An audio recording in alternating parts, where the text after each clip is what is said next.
Hey y'all, Lauren Conlon here, owner of Team Loco Fit.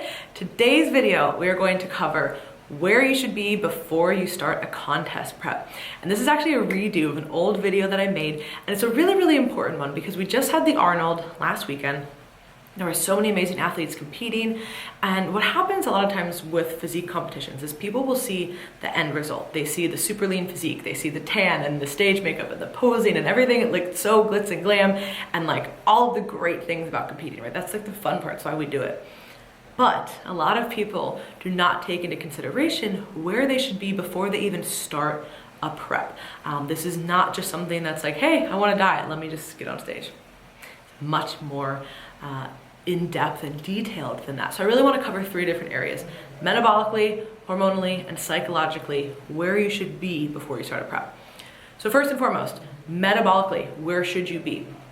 Everybody loves numbers, right? Especially competitors. Y'all love numbers, and I get it, right? Like, I'm a numbers person as well, and we want to be like, all right, is there a place like I should be here? And that signifies like my metabolism is in a good place. And it depends, everybody's favorite answer, but it really does. It really truly depends, because I've worked with many clients who are going to be far past this threshold that I discussed, right? And it's sometimes the body weight thing, right? Like if you have a 5-foot client who's 110 pounds in their off season, are they going to be eating as much as a client who's 6 foot and 180 pounds in their off season? Certainly not. But even outside of body weight, I work with some small petite competitors who still do eat a lot of food, and they are able to tolerate a lot in their off season. Whereas some other clients, and again, they could be because they're just smaller in general, less muscle mass, less body mass in general, but also sometimes they just don't have that same metabolic capacity that some other clients have, right? So they're never really gonna be able to eat a lot of food. So general metric, I like to say aiming around 2,000 calories. Do you like all those hand motions? Around. And that's not a perfect number, right? There are certainly some people that, 1850, 1900, like that is pushing it for them. And if we go really much higher, they're just going to continue to gain weight. And that's going to be a pretty large surplus for them. Other clients, like I said, some people blow past that, right? So use that kind of as a gauge, right? It's just a gauge.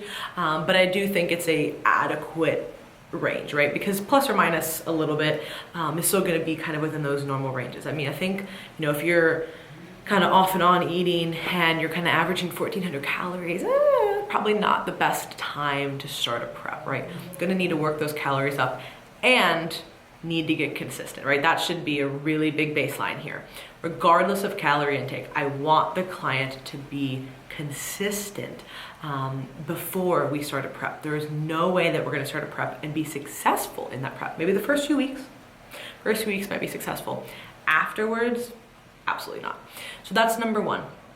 Number two, we are going to want to look at how much time they've spent away from dieting, right? If a client has just completed a contest prep, right? Because we're talking about contest prep here. Client has just done a contest prep a few months before. Are there circumstances where that would be appropriate? Yes, because there's always circumstances, right? I'm not going to say that I've not prepped a client if they've only had a few months of an off season. But the caveat is that client has enough muscle mass for their division and is in a competitive place for us to keep pushing, right?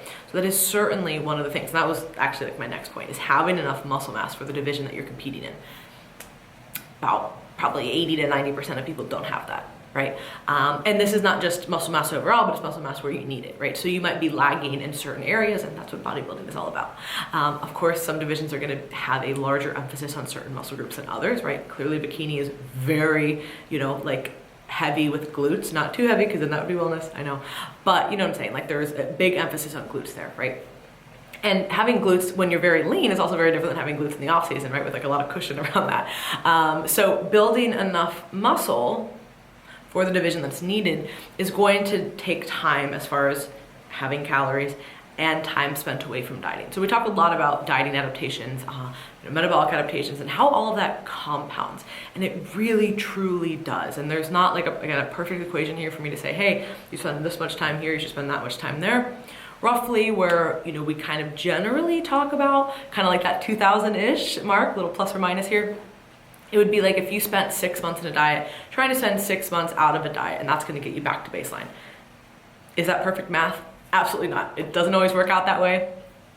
But in general, I'd say that's a really good rule of thumb. So working your calories up to a pretty, substantial area, we're probably talking about really pushing that top end of maintenance and or being in a surplus, because we do have to get uncomfortable in order to get on stage, right? Like dieting is uncomfortable, but so should the off season, right? If we're really, really pushing muscle gain, which again, most people need to be doing that, we're gonna be at that top end of maintenance or really in a surplus ideally. So that number is gonna vary a lot between clients, but aim for around 2,000-ish calories is a good benchmark. That's number one. Number two, we're gonna be very consistent with that intake. It's not like, oh, hey, I'm, sometimes prepping my meals, sometimes I'm eating, sometimes I'm having 1,000-calorie days, other days I'm totally blowing it out of the water. We really wanna dial in those eating behaviors and that mindset around food. So that's the next thing. Next, we're gonna want to make sure that we have enough muscle mass for the division that you're competing in specific areas, kind of as an overall look, and also in the areas that you need. And spending enough time away from dieting, which is going to help, of course, with metabolic adaptations, with hormones, which we'll talk about next, and then also to build muscle and to actually recover, because again, this is body building and most people are going to need more muscle. So that's kind of some of the metabolic stuff we're looking at. Next, if we're talking about hormones, we really want to make sure that sex hormones are in the proper place. Whether you are natural or enhanced, there are going to be changes to overall sex hormone levels when you're dieting. Obviously, much less if you are enhanced, but there still can be changes depending on, especially if we're talking about females, there's gonna be a lot of an interplay, because it's not just, males are not just driven by testosterone, but they're mainly driven by testosterone, whereas women, there's much more of a delicate balance of testosterone, estrogen, progesterone, right, that we have to really balance everywhere. So let's just talk in the natural sense. Every athlete who diets is going to get hit. Absolutely. How much? Depends on the client, right? Me and Eric Helms just did a podcast on metabolic adaptations, and he was citing a study that I think the male bodybuilder who was natural went from 680 nanograms per deciliter to like 170 or 180. Like, that is horrible, right? Now that's a very extreme example. This guy got super lean, but that's the reality, right? But again, for women, there's not going to be as large of a drop off with testosterone because we don't have as much testosterone, but we are going to see changes with everything there. And if a female is not on birth control, right? If a female is on birth control, that is going to regulate her cycle in a different sense. So again, taking that kind of out of the equation, for a female with a natural cycle, we're really gonna wanna see that come back. Now, again, there are gonna be a lot of individual differences here. There are going to be clients who lose their menstrual cycle, even if they're not even thinking about, like, I'm not talking competitors, I'm talking people who still have a substantial amount of body fat to lose. They might lose their cycle while they're dieting. Likewise, I have had competitors step on stage who have a cycle still. The amount of variability is so wide here. But in general, if somebody has lost their cycle during a deficit, gaining that back and having that regulated before we get into another competition prep is going to be very important. Now, again, are there caveats? Are there other situations? Yes. There's never a perfect, like, this is right, this is wrong. And ultimately that comes down to the client and the coach, and it comes down to the decision to, compete, and, do we need to do these back-to-back shows, and, weighing out those pros and cons for, the individual. And ultimately that's the only thing that we can go off of. But as a general rule, we want to see that sex hormones and thyroid hormone are back to baseline, whatever that might be, and ideally having a healthy cycle. And it can be quite the struggle, because some people are going to be more predisposed to losing their cycle when they are in periods of a deficit, or just kind of just leaner in general, right? And if you're competing a lot back to back for a few years, you're just going to be substantially probably leaner, and that can be really hard for some women. But if they are competitive and they're trying to earn their pro card and they want to continue to do that and they know the risks, that's a decision that you make, right? So it's one of those things that I'm not going to say you have to have this and you can't have that, but as a general sense, that is what we're looking for. Healthy cycle, healthy hormones. Best way to do all this, of course, is to just manage your blood work. You guys have heard me talk about this a million and one times, but I get so many questions about this. Delaying caffeine and the blood panel that I talk about are like my two most frequently asked questions. So once again, it is the Life Extension Comprehensive Weight Loss Panel. I didn't name it. It's not about weight loss, everybody. Every time I say this, I get people, why is it called? I didn't name it. I didn't name it.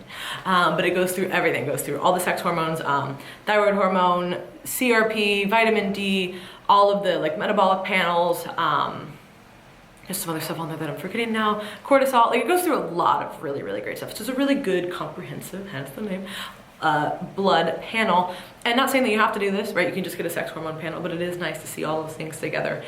So if possible, I would recommend that for sure. And the thing that's great about Life Extension, which is why I suggest clients using it, and myself, this is where I also get my blood work, is that it is out of pocket, but you can just buy it. There's no insurance involved.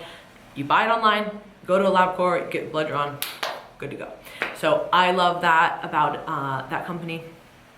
That's why I recommend them. And then lastly, we're gonna talk about where you should be from a psychological position before you enter a competition prep. It is so important to go into a competition prep to be competitive and not because you dislike how you look. Those are two very different things, and they have very different psychological outcomes, right? If you are competing in a physique competition, you need to be doing this for the competitive outlet, for the challenge, all these different things, right? Not because I want to lose weight, I don't like how I look.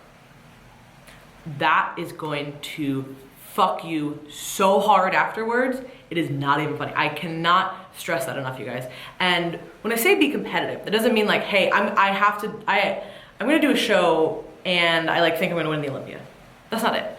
Being competitive though means like I'm doing this to be an athlete and this is a sport. This is a challenge that I'm putting myself up to. It is not simply because I dislike how I look.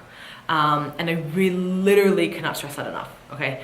I know a lot of people, again, how I opened up this video, they talk about, or they not talk about, a lot of people will see that end result and they see how glamorous and how exciting it is. And it is, like it fucking is. But to get to that place is not easy, and it's not glamorous. And it's not just like, oh, I did this because I want to look a certain way and I want to have abs. Like bad news. Because guess what's gonna happen? Guess what's gonna happen? There's one winner, and that winner might be you. That winner might also not be you. And you need to be psychologically prepared for that. And this is not a negative view, this is not a pessimistic view, this is simply the reality of competing. There's a winner and then there's everybody else. So if you are not willing to get on stage and know that you could get first place or last place, you are doing it for the wrong reasons. Now, you have to get up every day and strive towards first place, right? That's why you're doing this. You're doing this to win. You're doing this to be competitive. Nobody wakes up and is like, I'm gonna go do an hour of cardio and eat this fucking bullshit chicken meal again because I wanna lose. No, nobody's doing that. But on the day of the show, you have to be very, very aware of what this is. It is a subjective competition, and you did this and you gained all of this for you, and that might be rewarded with a placing, and it might not be. So if you're not psychologically prepared for that, you are in for a very, very rude awakening. And honestly, a big falling out mentally after the show. And I've seen people get completely devastated by this. And I just don't want that to be anybody moving forward. So really want to make that super, super clear. And lastly, from a psychological perspective, having just like a rock solid relationship with food, right? We talked about, from the metabolic perspective to like be consistent and have everything dialed in. But, how is your relationship with food, right? Are you always craving stuff? Are you always falling off plan? Are you always like, oh my gosh, I can't wait for my next cheat meal, or I can't wait to go do this? Do you have diet flexibility, right? All the things that we talk about, you need to be in that place, have a rock solid relationship with food. Otherwise, again, it's gonna be really, really tough. Getting to 10, 11, 12% body fat for a female and much lower for males.